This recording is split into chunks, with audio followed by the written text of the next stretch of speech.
It's Lawrence Romanowski from the Distinctive Collection in Calgary, Canada, and what we have here is our first two 2012 Bentley Continental GTs. So the first one would have come out in '03 as a 2004 model, and this car is just debuting. And so we're in Calgary. These cars have Michigan plates, and what happens with the new models is that when Bentley or any other manufacturer gets the first few off the production line, they'll ship it around to the dealers by truck and give the dealers an opportunity to do a preview for their clients and do a little opening, wine and cheese, and then take it out on a test drive. So we have Jamie Morrow here from Bentley, who's a racing car driver, did Formula Fords and Indy Lights, etc.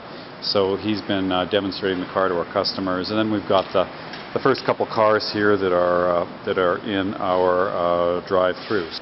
So the most obvious changes to the car for the styling wise are the front end, and Bentley took, these manufacturers look at the new cars, they look to the past and they try to get their DNA and then get inspiration from the cars that really define the brand. And for Bentley, there were a few cars like that, but there's the pre-war Le Mans cars, which are now obviously very vintage.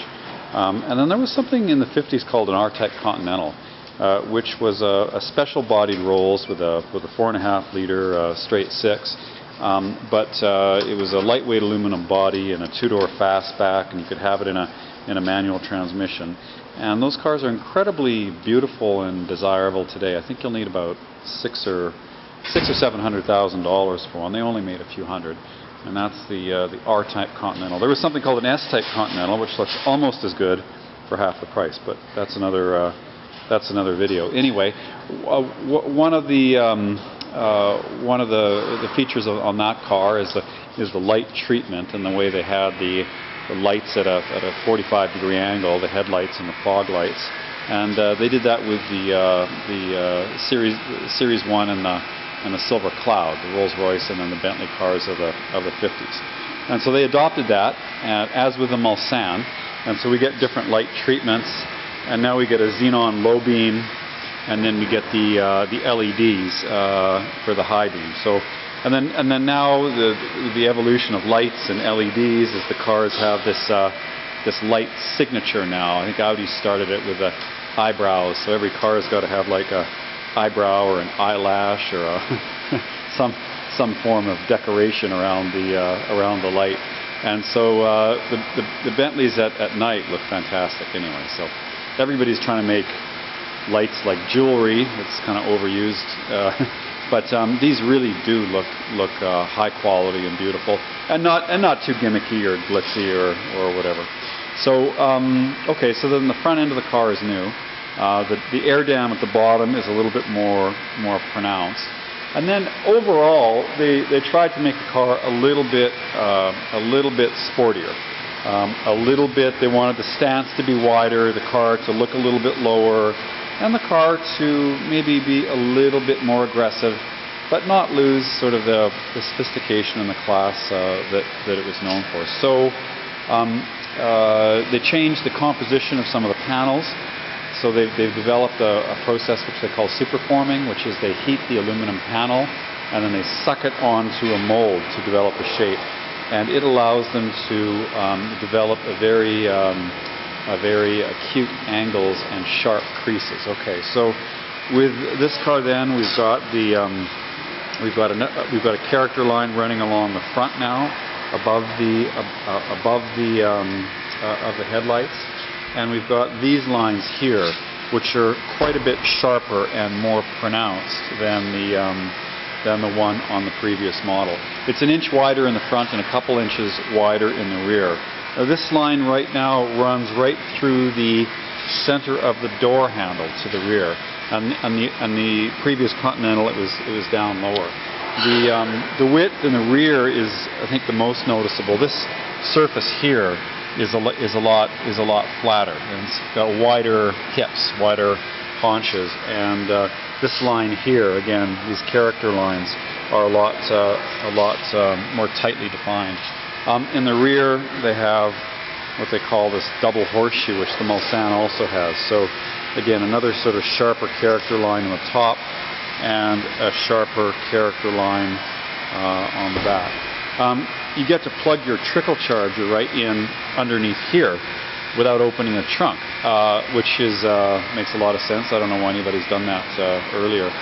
And we have the double ellipses for the headlights and the tail lights, and also for the exhaust, and that kind of comes from the Super Sports. So the waistline of the car, and by the waist we mean this line here, is a little bit higher. The height of the windows is a little bit lower. The car is about the same length and it's about the same height, but it's a little bit wider. And the effect of that makes it look lower. It isn't any lower, but it looks a little bit lower. So now keep in mind, this is the base model. It's not really a base model. It's the regular model. We'll get performance variants of this in time. So we'll get a speed version and then maybe an extreme version in the next few years. These rims are winter tires because we're driving these cars today, and the stock rims are now 20 and 21s as opposed to 19s and 20s, so they went up a size. So, but it will fit smaller rims for winter. Okay, so in general, that's what they did in the styling. This chrome piece at the bottom is new, and it tapers toward the front, and basically the making the nose a little bit more pointy and a little bit more aggressive. So inside the car, everything's new. All the dash is new, the seats are new, all the panels are new, all the glass is new. Everything's new in this car.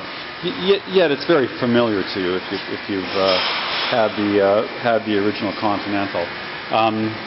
If you look inside, the seats are new. They call them a Cobra seat, so you can see that.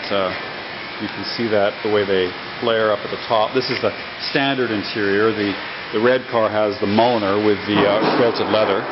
The seats are quite a bit thinner. Interior volume's the same, but because the seats are a lot thinner and they're sculpted out, there's about 3 inches more rear leg room, which is important. So enough room for 4 6-foot people. Not as much room as the big sedan, of course, but a lot more than the other car, the previous car. Instrumentation's new, simple, beautiful, not too overdone. Nav system, the big screen, and I'll show you that on the road test more. But it's this would be using the technology that Audi's developed, but with the Bentley's signature graphics. So it's the latest generation of infotainment and the 15 gig hard drive and the streaming for the iPod, and just the latest generation of stuff. So no apologies for the for the infotainment system. And the name, the high-end audio, it gets more power to 1100 watts. It gets more speakers, etc., etc. But it's the same, beautiful Bentley cabin. They have the signature sort of Bentley wings, which they've adapted for the interior, and they've come up with a new padding for the dash, etc., etc. So it's a little bit softer in feel, and they've worked on noise, vibration, harshness, kind of tuning out some of the unwanted noises and introducing some of the more pleasant ones. So the subtle refinements, but there is a difference driving the car, as we'll see in a minute. So we'll go to this red car here and have a look at the Mulliner. And so we see the quilted leather, which is a characteristic of the Mulliner interior, a little bit sportier.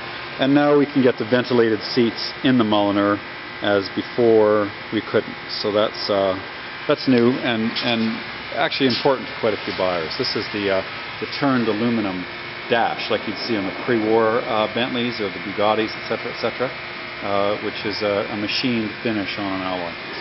So we'll go for a drive in a second, but this is Lawrence Romanowski, the Distinctive Collection, Calgary, Canada, having a quick look at the couple manufacturer demo cars that were shipped to us, and we'll get deliveries in April of 2011 and start to sell these cars. So beautiful machine, and thanks for viewing.